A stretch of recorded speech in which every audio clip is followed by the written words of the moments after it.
दोस्तों आज हम बात करेंगे तमिलनाडु की, जिसे फैक्ट्री ऑफ इंडिया भी कहा जाता है। अगर हम जीडीपी की टर्म्स में देखें तो तमिलनाडु इंडिया का सेकेंड वेल्दिएस्ट स्टेट है। वहीं इकोनॉमिक फ्रीडम रैंकिंग्स में ये state most economically free state माना जाता है। स्टेट अपने हाईली अर्बनाइज्ड पॉपुलेशन के लिए भी जाना जाता है, जहां ऑलमोस्ट 60% पॉपुलेशन अर्बन एरियाज में दिखाई देती है। आज मैन्युफैक्चरिंग सेक्टर तमिलनाडु की जीडीपी में ऑलमोस्ट 1/3 कंट्रीब्यूशन देता है, चाहे वो टेक्सटाइल सेक्टर हो या automobile, leather, tanning, heavy industries. Tamil Nadu ने हर सेक्टर में एक्सपर्टीज हासिल कर अपने आप को मैन्युफैक्चरिंग हब ऑफ इंडिया के रूप में प्रोजेक्ट किया है। आज इंडिया की ऑलमोस्ट 17% फैक्ट्रीज अकेले तमिलनाडु में लोकेटेड है। साथ ही इनका इंडिया के इंडस्ट्रियल वर्कफोर्स में ऑलमोस्ट 16% कंट्रीब्यूशन है। आइए आज हम इस वीडियो के माध्यम से जानते हैं कि आखिर कैसे तमिलनाडु ने इतना ग्रो किया। साथ ही हम नजर डालेंगे स्टेट की डाइवर्स फैक्ट्रीज पर, जिनके बलबूते पर स्टेट एक इकोनॉमिक पावर हाउस बना है। चलिए पहले हम तमिलनाडु की ग्रोथ हिस्ट्री पर एक नजर डालते हैं। दोस्तों यदि आप स्टडी आईक्यू को रेगुलरली देखते आए हैं तो अब आप एक छोटा सा अमाउंट देके स्टडी आईक्यू को सपोर्ट कर सकते हैं। सिंपली आपको क्या करना है कि इस ज्वाइन बटन को प्रेस करना है और फिर एक छोटा सा अमाउंट देके आप स्टडी आईक्यू चैनल को ज्वाइन कर सकते हैं। दोस्तों अगर हम तमिलनाडु की हिस्ट्री को देखें तो हम देख सकते हैं कि संगम पीरियड से ही रीजन अपने फ्लरिशिंग इकोनॉमी और कल्चर के लिए जाना गया है। 500 BC से 300 CE के बीच अलागनकुलम एक इम्पॉर्टेंट ट्रेडिंग सेंटर या पोर्ट सिटी के रूप में उभरा। तमिलनाडु के ईस्टर्न कोस्ट में पाए जाने वाले सिटी के तहत स्पाइसेस, टेक्सटाइल्स एक्सटेंसिवली ट्रेड किए जाते थे।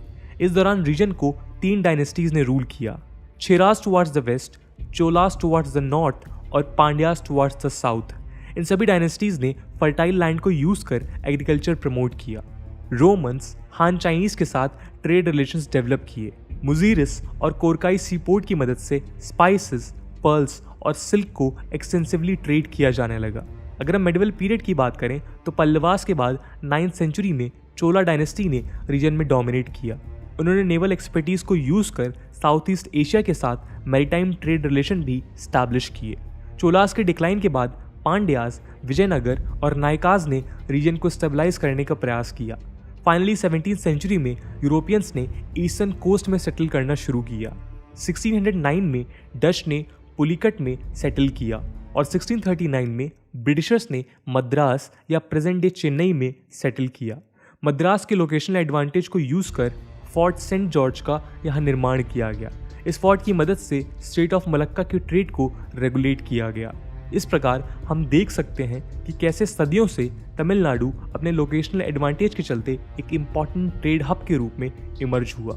जहां अब तक तमिलनाडु पोर्ट सिटी के रूप में उभरा, इंडिपेंडेंस के बाद इंडस्ट्रियल एक्टिविटीज ने स्टेट को ग्रोथ इम्पीटस दिया। आज तमिलनाडु इंडिया का मोस्ट इंडस्ट्रियलाइज्ड स्टेट माना जाता है। तमिलनाडु की ग्रोथ हिस्ट्री को देखने के बाद चलिए अब हम देखते हैं कि किन एडवांटेजेस के कारण ये स्टेट आइडियल इन्वेस्टमेंट डेस्टिनेशन बन पाया है। सबसे पहला है लोकेशनल एडवांटेज। दोस्तों तमिलनाडु में इंडिया का 3rd लार्जेस्ट कोस्टलाइन पाया जाता है, जो कोरोमंडल कोस्ट को बॉर्डर करता है। इंडियन ओशन के प्रॉक्सिमिटी में होने के कारण रीजन एक इम्पॉर्टेंट ट्रेड रूट का हिस्सा बना।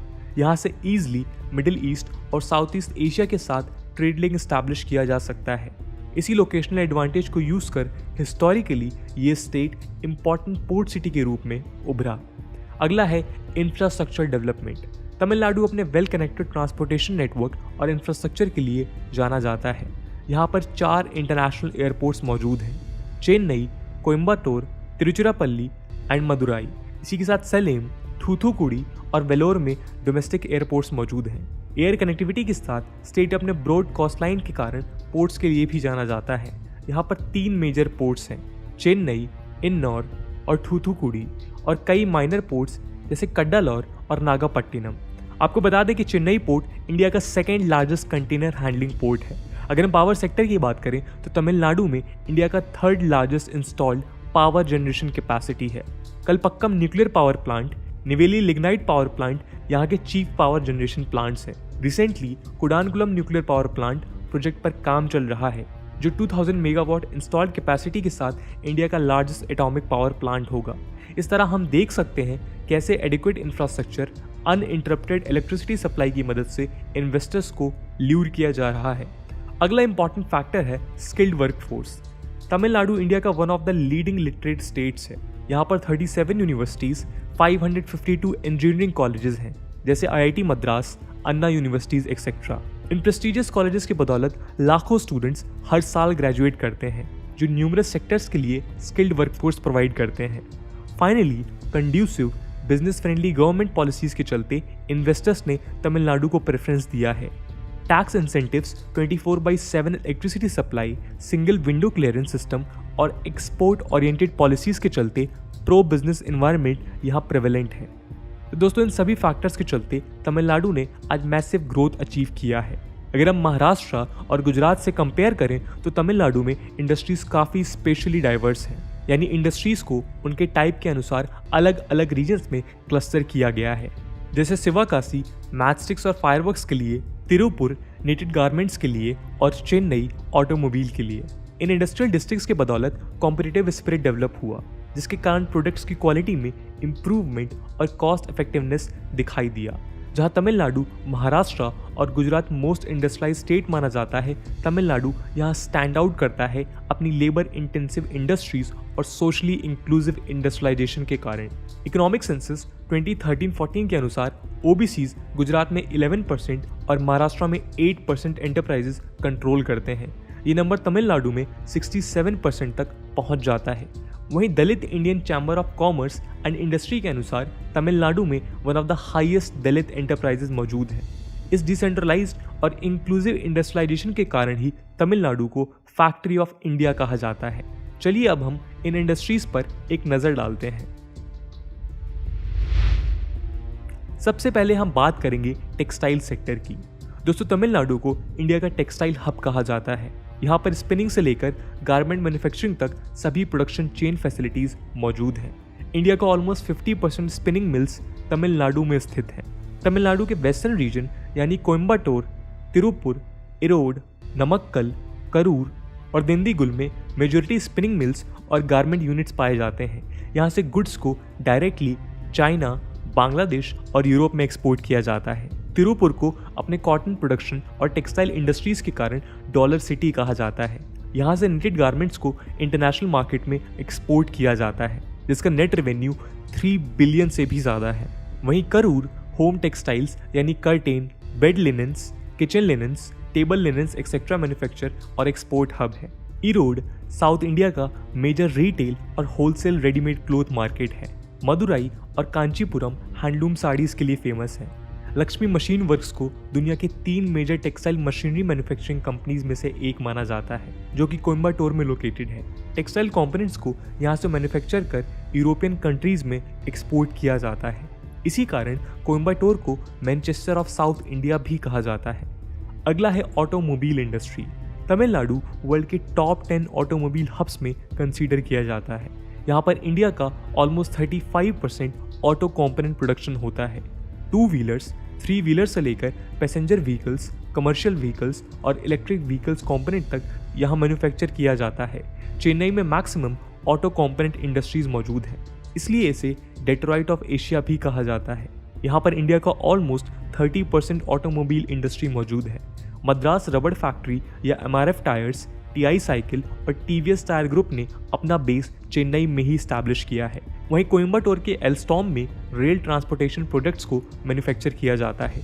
कोयम्बटूर को इंडिया का पंप सिटी भी कहा जाता है। यहाँ पर इंडिया के ऑलमोस्ट 50% मोटर और पंप प्रोड्यूस होते हैं। आपको बता दें कि कोयम्बटूर के वेट ग्राइंडर को GI टैग भी दिया गया है। इसी के साथ करूर बस बॉडी बिल्डिंग इंडस्ट्रीज के लिए फेमस है। यहाँ पर साउथ इंडिया के ऑलमोस्ट 90% प्राइवेट बसेस का प्रोडक्शन किया जाता है। अगर हम इलेक्ट्रॉनिक्स एंड हार्डवेयर इंडस्ट्री की बात करें तो तमिलनाडु में इंडिया का ऑलमोस्ट 16% इलेक्ट्रॉनिक कंपोनेंट्स मैन्युफैक्चर किया जाता है और ये इंडिया का 3rd लार्जेस्ट इलेक्ट्रॉनिक्स एक्सपोर्टर है। 2017 से 18 के बीच में इंडस्ट्री ने 1.63 बिलियन से भी ज़्यादा रेवेन्यू जनरेट किया। चेन्नई आज emerging EMS hub of India के रूप में उभरा है। कई कंपनीज जैसे Motorola, Sony Ericsson, Foxconn, Samsung, Cisco और डेल ने चाइना को साउथ एशिया का मैन्युफैक्चरिंग हब बनाया है। यहाँ पर mobiles, consumer electronics, strategic electronics से लेकर डेस्कटॉप्स, प्रिंटर्स, कंप्यूटर्स और सर्वर्स तक मैन्युफैक्चर किया जाता है।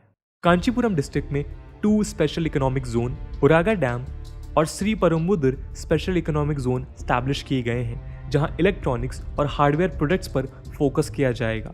करेंटली तमिलनाडु इंडिया का सेकेंड लार्जेस्ट स्मार्टफोन प्रोड्यूसर और इंटरनेट सब्सक्राइबर है, जो आने वाले समय में डिजिटल इकोनॉमी को बूस्ट देगा। अब हम बात करेंगे लेदर इंडस्ट्री की।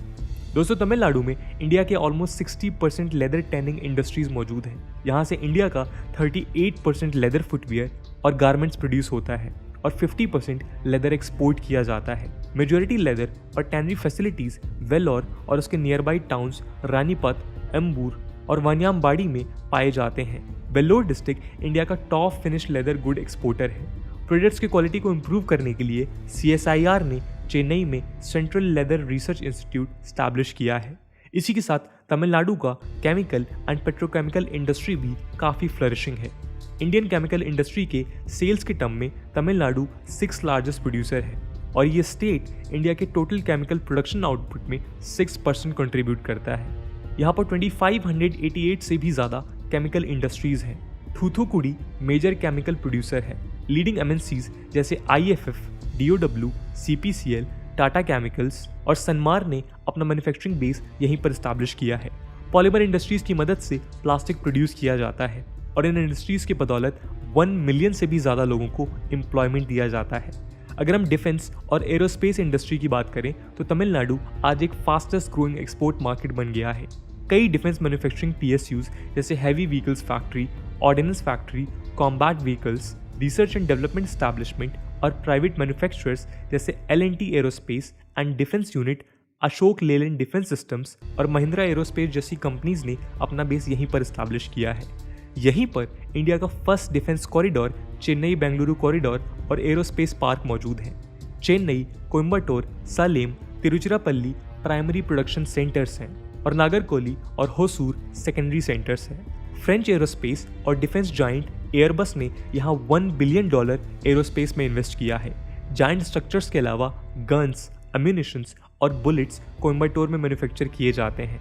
कोयम्बटूर के SPNSEZ में L&T और फ्रांस बेस्ड MBDA ने fully assembled missile system factory launch किया है, जिसे यूरोपियन कंट्रीज में एक्सपोर्ट किया जाता है। फाइनली, अगर हम मिसलेनियस इंडस्ट्रीज की बात करें तो यहाँ कई छोटे छोटे चीज़ों को मैन्युफैक्चर किया जाता है। सिवकासी रीजन में प्रिंटिंग, फायरवर्क्स और सेफ्टी मैचेस के लिए जाना जाता है। इंडिया के फॉर्मर PM जवाहरलाल नेहरू ने इस टाउन को लिटिल जापान कहा था। यहाँ पर इंडिया का 80% फायरवर्क प्रोडक्शन और 60% प्रिंटिंग सॉल्यूशंस प्रोडक्शन होता है। इसी के साथ अरियालपुर, कोयम्बटूर, करूर और तिरुनेलवेली की मदद से यहाँ पर इंडिया का हाईएस्ट सीमेंट प्रोडक्शन होता है। अगर हम फूड प्रोसेसिंग यूनिट्स की बात करें तो तमिलनाडु इंडिया का सेकंड हाईएस्ट प्रोड्यूसर है और ये स्टेट इंडिया के टोटल फूड प्रोसेसिंग आउटपुट में 8% कंट्रीब्यूट करता है। Tata coffee, Britannia, Nestle, PepsiCo, Hindustan Unilever limited जैसे बड़े MNCs ने अपने फूड प्रोसेसिंग यूनिट यहाँ पर स्टैब्लिश किए हैं। तो दोस्तों, इस प्रकार हम देख सकते हैं कि कैसे अलग अलग इंडस्ट्रीज ने मैसिव प्रोडक्शन कर तमिलनाडु को मैन्युफैक्चरिंग पावर हाउस बनाया है। स्टेट के इस मैसिव ग्रोथ के बावजूद ऐसे कई चैलेंजेस हैं जो तमिलनाडु के सामने उभर रहे हैं। पहला है हाई डेट। जहां एक तरफ तमिलनाडु इंडिया का सेकेंड लार्जेस्ट GDP कंट्रीब्यूटर है, वहीं दूसरी तरफ ये स्टेट हाई डेट से गुजर रहा है, जो 2020 से 21 तक 4.86 लाख करोड़ के पार चला गया है। इस फिजिकल मेस का सीधा इम्पैक्ट स्टेट के सोशो इकोनॉमिक एक्टिविटीज जैसे हेल्थ और एजुकेशन पर पड़ता है। नेक्स्ट है फार्म क्राइसिस। भले ही एग्रीकल्चर तमिलनाडु की GDP में सिर्फ 0.9% कंट्रीब्यूट करता है, पर यह सेक्टर यहाँ लार्जेस्ट सोर्स ऑफ लाइवलीहुड है। 2/3 रूरल हाउसहोल्ड्स एग्रीकल्चर पर डायरेक्टली या इनडायरेक्टली डिपेंडेंट हैं, जिसमें करीब 93% स्मॉल एंड मार्जिनल फार्मर्स हैं। नेफिस सर्वे 2016-17 के अनुसार जहां एक तरफ स्टेट ने मैसिव प्रोडक्शन अचीव किया, वहीं दूसरी तरफ एवरेज मंथली फार्म इनकम सिर्फ 9,975 है, जो कई स्टेट से कम है। इसी कारण तमिलनाडु में इनडेटनेस 61% है, जो नेशनल एवरेज 47% से भी ज़्यादा है। इसके अलावा water scarcity, lack of cold storage and processing facilities ने रूरल इकोनॉमी को कंप्लीटली डिसरप्ट किया है। अगला है वाटर क्राइसिस। आपको बता दें कि तमिलनाडु वेस्टर्न घाट्स के रेन शेडो एरिया में पाया जाता है, इसलिए majority rainfall south west monsoon winds नहीं बल्कि north east winds coastal regions में लेके आती हैं। इस अनइवन डिस्ट्रीब्यूशन के कारण आज कई डिस्ट्रिक्ट्स जैसे धर्मपुरी, कृष्णागिरी, सैलेम, वेल्लोर, तिरुचिरापल्ली ड्रॉट फेस कर रही हैं। इसका सीधा इम्पैक्ट ग्राउंड वाटर लेवल पर हो रहा है, जो अपने लोवेस्ट लेवल्स पर है। सेंट्रल ग्राउंड वाटर बोर्ड के एक सर्वे के अनुसार तमिलनाडु के almost 60% wells below desirable level हैं। अगला मेजर इशू है high unemployment rate. Centre for monitoring Indian economy के एक सर्वे के अनुसार तमिलनाडु में अनएम्प्लॉयमेंट रेट मई 2019 में 0.9% था और यही नंबर अप्रैल 2020 में 49.8% तक पहुंच गया। ये नेशनल एवरेज 23.5% से काफी ज्यादा है। इसी के साथ एमएसएमई सेक्टर ने भी क्लोजर फेस करना शुरू किया है। स्टेट गवर्नमेंट के पॉलिसी नोट के अनुसार जहां 2016 से 17 में 2.67 लाख एमएसएमई यूनिट्स थे, ये नंबर 2018 से 19 में 2.17 लाख तक पहुंच गया है। वहीं इस सेक्टर में एम्प्लॉयमेंट करीब 5.2 लाख से कम हुआ है। इन क्लोजर्स के कई कारण हैं, जैसे delayed payment by corporates, GST issues, lack of orders, rise of real estate prices, non availability of credit from banks etcetera. इन सभी फैक्टर्स ने एमएसएमईज को चलाना इम्पॉसिबल बना दिया है। फाइनली तमिलनाडु आज कई अर्बन प्रॉब्लम्स फेस कर रहा है, जैसे चेन्नई में acute water scarcity, pollution and flooding. दोस्तों, आपको बता दें कि चेन्नई साल भर में ऑलमोस्ट 55 इंचेस रेनफॉल विटनेस करता है, जो लंदन से डबल और लॉस एंजलिस से 4 टाइम्स है।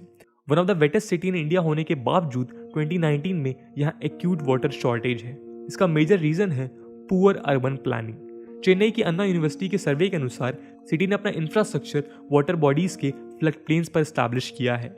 यहाँ के फेमस आईटी कॉरिडोर को 230 स्क्वायर किलोमीटर मार्शी लैंड पर कंस्ट्रक्ट किया गया है।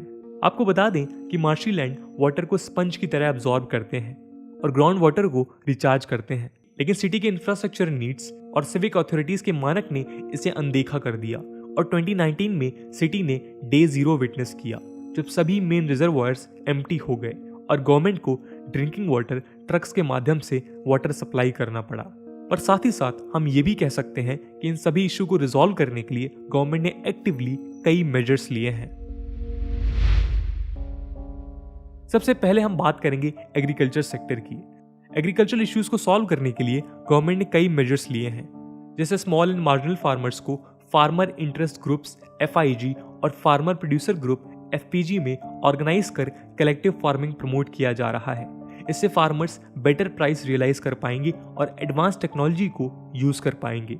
ड्रॉट इश्यूज को सॉल्व करने के लिए mission on sustainable dry land agriculture launch किया गया है। इस प्रोग्राम की मदद से 1000 क्लस्टर्स कवरिंग 25 लाख एकड़ फॉर्म किए गए हैं और उन्हें water harvesting structures, village level custom hiring centres और वैल्यू एडेड यूनिट्स प्रोवाइड किए जा रहे हैं। माइक्रो इरिगेशन प्रमोट करने के लिए state small and marginal farmers को 100% सब्सिडी और रेस्ट ऑफ फार्मर्स को 75% सब्सिडी प्रोवाइड कर रहा है। स्टेट को इन एफर्ट्स के चलते प्रेस्टिजियस नेशनल अवार्ड कृषि कर्मान अवार्ड 5 बार दिया गया है। अगर हम इंडस्ट्रियल सेक्टर की बात करें तो एक्सपोर्ट ओरिएंटेशन प्रमोट करने के लिए स्टेट गवर्नमेंट कई मेजर्स ले रही है। एमएसएमईज को इंटरनेशनल ट्रेड फेयर में पार्टिसिपेट करने के लिए फाइनेंशियल असिस्टेंस दिया जा रहा है। पार्टिसिपेंट्स को air fare, rent, shipping expenses completely subsidise किया जा रहा है। विजन 2023 के तहत फाइनेंस, रेगुलेटरी एनवायरनमेंट, इंफ्रास्ट्रक्चर और access to technology and market जैसे इश्यूज को टैकल किया जाएगा। वहीं आईटी इंडस्ट्री को बूस्ट करने के लिए उन्हें integrated world class infrastructure 6 submarine cables की मदद से ग्लोबल मार्केट से कनेक्ट किया जा रहा है। अगर हम ऑटोमोबाइल इंडस्ट्री की बात करें तो 100% FDI under automatic rule allowed है, यानी इन्वेस्टर्स गवर्नमेंट या RBI के अप्रूवल के बिना इन्वेस्ट कर सकते हैं। रिसेंटली सेंट्रल गवर्नमेंट ने चेन्नई के ओरेगा डैम रीजन में national automotive testing research and development infrastructure project, जिसे हम NATRIP के नाम से भी जानते हैं, उसको लॉन्च किया है। इस प्रोजेक्ट की मदद से world class automotive safety, emission और परफॉर्मेंस स्टैंडर्ड्स डेवलप किया जाएगा, जिसके तहत इंडियन ऑटोमोबाइल इंडस्ट्री को ग्लोबल इंडस्ट्री से सीमलेसली इंटीग्रेट किया जाएगा। इसके अलावा स्टेट गवर्नमेंट ने स्किल डेवलपमेंट पर भी फोकस किया है, जिससे इंडस्ट्रीज को स्टेबल वर्कफोर्स सप्लाई मिल सके। तमिलनाडु स्किल डेवलपमेंट कॉर्पोरेशन की एक study skill gap assessment and action plan for Tamil Nadu ने रिवील किया है कि 2025 तक स्टेट 48% वर्कफोर्स शॉर्टफॉल विटनेस करेगा। इस इशू को सॉल्व करने के लिए apex skill development centres establish किए गए हैं, जो इंडस्ट्री स्पेसिफिक ट्रेनिंग देंगे। इसी के साथ TVS training and services limited Kaveri medical care limited और लॉजिस्टिक सेक्टर स्किल काउंसलिंग के साथ MOU साइन किए गए हैं जो सेक्टर स्पेसिफिक स्किल्स प्रोवाइड करेंगे। फाइनली वाटर स्कार्सिटी इशू को सॉल्व करने के लिए कई मेजर्स लिए गए हैं। स्टेट गवर्नमेंट ने चेन्नई के सभी बिल्डिंग में rain water harvesting structures mandatory कर दिए हैं। ग्रेटर चेन्नई कॉर्पोरेशन ने city of 1000 tanks initiative launch किया है। एशियन इंफ्रास्ट्रक्चर इन्वेस्टमेंट बैंक और डच गवर्नमेंट की मदद से मैन मेड टेम्पल टैंक्स को रिस्टोर किया जाएगा और स्लोपिंग रीजन्स में नए टैंक्स कंस्ट्रक्ट किए जाएंगे जो ग्राउंड वाटर रिचार्ज में हेल्प करेंगे। इन सभी स्टेप्स ने स्टेट को पॉजिटिव ग्रोथ ट्रैजेक्टरी दिलाने में हेल्प किया है। गवर्नमेंट के द्वारा लिए गए इन स्टेप्स को जानने के बाद चलिए अब हम स्टेट के फ्यूचर प्रोस्पेक्ट्स पर भी एक नजर डालते हैं। सबसे पहले हम बात करेंगे एग्रीकल्चर सेक्टर की। दोस्तों 1980s में farmer RBI governor C Rangarajan ने कहा था कि 1% एग्रीकल्चरल ग्रोथ इंडस्ट्रियल आउटपुट में 0.5% इंक्रीज और नेशनल इनकम में 0.7% इंक्रीज लाता है। ये स्टेटमेंट आज भी रेलेवेंट है। अगर हमें एग्रीकल्चरल ग्रोथ अचीव करना है तो हमें कई स्टेप्स लेने होंगे।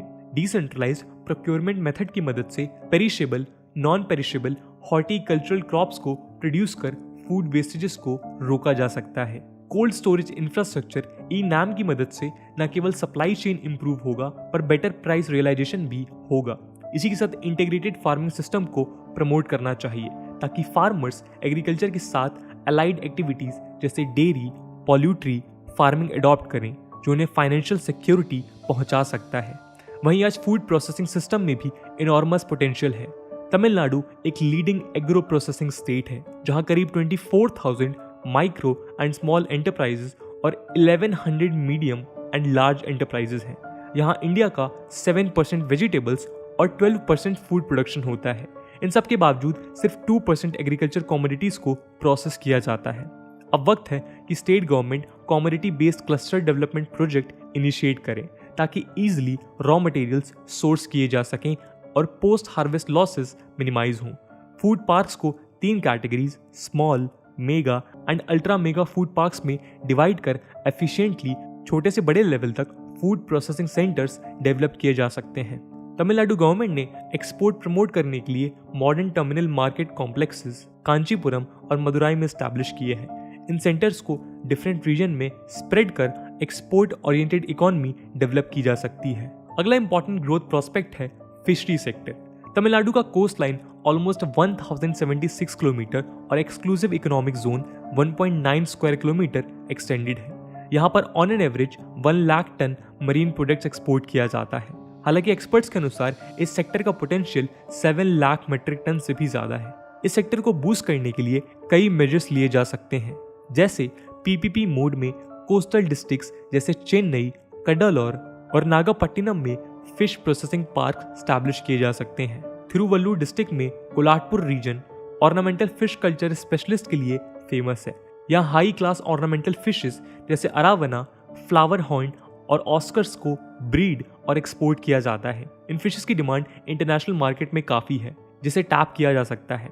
फाइनली इनोवेटिव मेथड्स जैसे केज कल्चर, एक्वा कल्चर की मदद से इंलैंड फिशरी, प्रॉन्स और ऑयस्टर फार्मिंग को प्रमोट किया जा सकता है। अगर हम इंडस्ट्रियल सेक्टर की बात करें तो तमिलनाडु अपने इंजीनियरिंग टैलेंट पूल को यूज कर इनॉर्मस ग्रोथ हासिल कर सकता है। जहां अब तक फोकस IT, टेक्सटाइल, ऑटोमोबाइल और लेदर इंडस्ट्री पर रहा है, अब वक्त है नए सेक्टर्स को डेवलप किया जाए। तमिलनाडु एक हेल्थ केयर हब है और इसी कारण यहाँ बायोटेक और फार्मास्यूटिकल इंडस्ट्रीज को नेचुरली डेवलप किया जा सकता है। जहां अब तक इंडिया मेडिकल डिवाइसेस बाहर से इंपोर्ट कर रहा है, हम यहाँ पर लोकल सेंटर्स डेवलप कर तमिलनाडु को मेडिकल डिवाइसेस प्रोडक्शन हब बना सकते हैं। वहीं जिस प्रकार मैन्युफैक्चरिंग प्रमोट करने के लिए स्पेशल इकोनॉमिक जोन स्टैब्लिश किए गए हैं, उसी प्रकार insurance, banking, digital wallets, e-commerce companies को अट्रैक्ट करने के लिए फिनटेक पार्क्स स्टैब्लिश किए जा सकते हैं। फाइनली टूरिज्म सेक्टर को यहाँ का ग्रोथ इंजन बनाया जा सकता है। तमिलनाडु इंडिया का most popular tourist destination consider किया जाता है। हालांकि रिपोर्ट्स के अनुसार 60 to 70% tourism religious destination based है। यहाँ कई रिलीजियस साइट्स हैं जैसे कांचीपुरम का कैलाशनाथ टेम्पल, मदुराई का मीनाक्षी अम्मन टेम्पल, रामेश्वरम का रामानाथ स्वामी टेम्पल, तिरुचिरापल्ली का श्री रंगनाथ स्वामी टेम्पल। इसी के साथ यूनेस्को वर्ल्ड हेरिटेज साइट्स जैसे चोलास का बृहदेश्वर टेम्पल, ऐरावतेश्वरा टेम्पल और पल्लवास का महाबलीपुरम ग्रुप ऑफ मॉन्यूमेंट्स यहाँ के मुख्य आकर्षण हैं।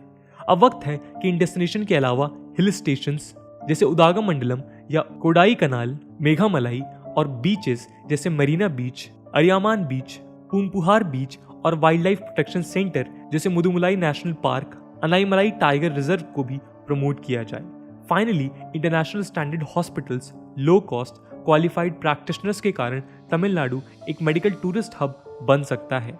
IBEF के अनुसार यहाँ पर open heart surgery, liver transplant, knee replacement surgery बाकी कंट्रीज के मुकाबले 30 to 50% लेस कॉस्टली है।